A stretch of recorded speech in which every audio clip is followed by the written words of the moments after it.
Yes, I'm live at the Kennedy Space Center Visitor Complex, just hours ahead of NASA's third attempt to begin the Artemis program with the Artemis 1 mission. Now, on your screen now, you can see a live look at the NASA TV broadcast of the tanking operations, which began just over an hour and a half ago. Valentine's Day was not a happy day for fans of Internet Explorer. Microsoft announced it officially disabled Internet Explorer 11 Tuesday. The company permanently disabled the older web browser on its computers. Internet Explorer debuted in 1995 as part of Windows 95, and at one point commanded 95% of the market. A lot of 95s. Now, users who click on the icon are redirected to the company's new browser, Microsoft Edge. Microsoft says it will remove all visual references to Internet Explorer when it releases an update in June. It's definitely an end of an era. I use Microsoft Edge myself, but I remember using Internet Explorer as a kid. Welcome back to First at 5. I'm Jacob Sedesse, and this is WUFT's Tech Tomorrow. It'd be impossible for me to begin this week without talking about the big news out of Tuesday's Nintendo Direct. The sequel to The Legend of Zelda Breath of the Wild finally has a name, Tears of the Kingdom. We still know very little about the game, but all the trailers show this game emphasizes exploration of the sky. This all comes after a series of delays for the title, which was announced all the way back in 2019 and expected to come out this year. It's been hotly anticipated ever since. The original game, released back in 2017 alongside the Nintendo Switch console, has sold over 28 million copies to date. Apple included the University of Florida in a list of partners for changes in the Apple Wallet app. UF Business Affairs has exclusively confirmed to me they are moving forward with plans to bring the Gator One card to the Apple Wallet. Facebook owner Meta plans to hold a conference October 11th, but we may already know what they're going to announce. A video posted to Facebook shows what the poster says is the upcoming Meta Quest Pro VR headset that they found in a hotel room. From the photos, it appears to have new controllers and a sleeker design, but beyond that, we don't know anything specific about the internals just yet. You've been saying that you can audit the paper ballots, and there's always been kind of concern about voting machines not being open enough and easy enough to understand. So what's kind of the challenge of like an all digital voting system, and how does your system counter that? Well, right now, given the current state of technology, there is no known way to secure a digital ballot, meaning an electronic ballot. If it's electronic, it can be manipulated, it can be deleted, it can be held hostage for ransom. I believe it was DeepMind that did the AI that plays Atari games. It was. And it's not able to transfer those skills from one game to another at all. And that's one of the most important things about being human, is being able to, okay, I learned that moving the joystick left and right is more likely than not going to move my character left and right. And so I switch this game out and put the next one in, and I can assume that I'm going to be able, yeah. And AI has absolutely no comprehension of that whatsoever. Yeah. So then you bring it to a larger scale. You might have a chatbot. It can talk about a lot of things.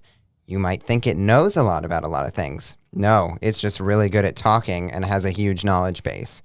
That doesn't mean it can do a variety of things at all.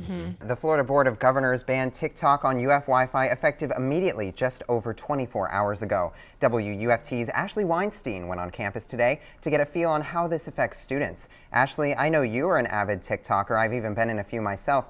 What is everyone saying? Many iPhone users have been waiting on this next announcement for a long time. Have you ever sent an embarrassing text message you wish you could take back? Wish granted. On iPhone, iPad, and Mac, you'll be able to unsend or edit messages up to 15 minutes after you send them in the new updates. This is the first step towards making the first launch attempt since Hurricane Ian, when NASA rolled the rocket back into the building to protect it from the elements, and only rolled it back out just over a week ago. Now, this launch attempt comes after the controversial decision to leave the mission's SLS rocket and Orion capsule on the pad during Hurricane Nicole, citing a low likelihood of damage from the storm's lower wind speeds. After an investigation, NASA said the rocket only suffered from minor and what they say is inconsequential insulation peeling, and the mission was once again given a go. Now, the mission is currently scheduled with a launch window opening at 1:04 a.m. overnight. So if you want to tune in live, you can watch that on NASA TV. Now, we do know from launch attempts past that may not always happen, and it's very common for these kinds of things to get scrubbed. And with all that happens online and all the access for anyone with a phone or computer, how do authorities even begin to investigate who has done exactly what? Yeah, it's interesting that you mentioned education because, of course, once you start doing ChatGPT, once you start talking about it, you see people writing essays. Yeah. And we get into that academic integrity conversation. Yeah. We've seen, I don't know if you're familiar, like if anyone listening or either of you have read like the guides on like how best to use ChatGPT. Yeah. Like the way that you're supposed to train ChatGPT is say, pretend that you are X this, doing and this and your goal is to do this. And then like it learns and then you give it the command. So people will give it commands to write them essays in proper format, and they'll just get like a full paper written about something, and they'll turn it in, go through with it. And you've seen teachers now like giving zeros and saying things like, oh, you used AI to do this. And I'm concerned not necessarily about the AI. I'm concerned now about how people are going to be judged. That's right, I'm happy I could bring the fun today, and this story had me in gamer heaven. Gamers like myself around the world best know Grove Street Games for work on the much-discussed remakes of the classic Grand Theft Auto games, but you may not know their studios are based in Gainesville. I got to go to their offices and spend some time playing their latest game. Take a look. It's easy. Haven't you ever seen a movie? Or played a game? Meet Grove Street Games, where Gainesville runs deep, down to the name. Their previous office location was literally on Grove Street downtown on 2nd Street, and there's also the tie-in with the GTA games with San Andreas. There's the Grove Street. That franchise plays a big part of the company's story too. It's perhaps how most gamers heard the name. On Grove Street.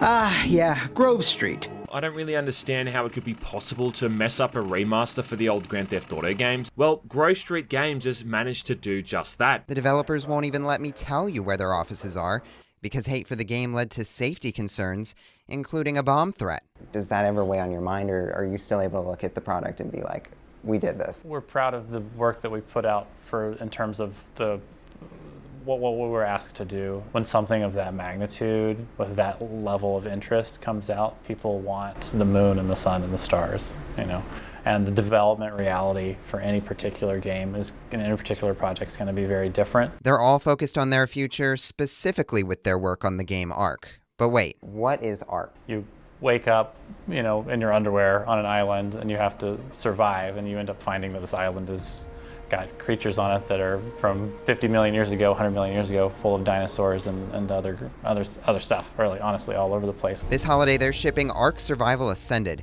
a powered-up version of the original game for the newest systems. The graphics dazzled me. Yeah. But they say the sequel's even more beautiful. And did I mention it stars Vin Diesel? Is there anything you can say about Ark 2? Or? I've obviously seen far more of it than you have, and I can say that it's beautiful. And that's really probably as far as I should go. What he can say is that they have even more fun in store. I did the math once of just the overall number of human lifetimes that have been spent in the games that we have worked on, and it's just staggering. It makes me think that what we do here is very incredibly important. We just want to make sure that the most people have the best possible experiences they can have. And Ark Survival Ascended is out now if you have a Windows computer or an Xbox Series X or S, and it'll be coming to PlayStation 5 soon. I'll have an extended cut of the interview with more about their games and their history on WUFT.org. Yes, you might notice something different if you choose to watch the Artemis launch from your favorite screen. And it's not just the size of the rocket. It's actually the size of the video you'll be watching too. 4K is a buzzword that's thrown around a lot, but it means something very specific that will mean a lot to you. This upgrade at NASA was spearheaded by a UF alum who used to direct First at 5 right here at WUFT. Now she's a director at NASA TV. I spoke with her about how the upgrade came to be and how it feels to be in charge at a different kind of mission control. 3, 2, 1. Engine ignition. We have liftoff. When the launch director calls go for launch on Artemis 1, all eyes will be on the rocket that's set to send humans back to the moon. But it's thanks to a different kind of director that we'll all be able to see it from home. The building is going to be shaking. It's going to be so loud. The energy is going to be crazy. And during that time, I'm going to be punching through the different launch views and stuff like that so that people who don't have the opportunity to be here can experience it like we can. That's Michelle Stone. She's a director at NASA TV, and she'll be behind the video switcher when the Space Launch System takes off. She also helped launch an important mission for the network, the upgrade to 4K. We've been working very hard for about the past 5 years to get all of our engineering and equipment up to do 4K, and the days are finally coming where all that work is coming together. So, what exactly is 4K? Well, you might have an HD TV at home. It's probably pretty crisp. Imagine this diagram represents your TV. Well, this is what 4K is in comparison. In her words, it is going to look amazing. It is going to be the closest thing that you can get to seeing a launch without being here to actually see the launch. She's nervous, but thinks it's a good thing. If you were not nervous, then you don't care enough. I think being a little bit nervous means that you care about how the mission goes and how the show goes. She credits her knowledge to the University of Florida. I learned pretty much everything I know about directing from my time at WUFT. It was such a great experience. Her colleagues call her the Gator Girl, and she'll be taking that with her when it's time to take flight. To watch the historic Artemis 1 launch in dazzling 4K, just start up NASA TV on YouTube. I'll also be there just steps away from the place where Michelle will be behind the board driving the show. As a director myself, I'll be crossing my fingers for her just as much as I am for the mission. That being said, if you prefer to watch on your local public media instead, I'll be in Cape Canaveral covering the historic launch for WUFT across all platforms, so stay tuned. For now, though, live from the Kennedy Space Center, Jacob Sedesse, WUFT News. Back to you.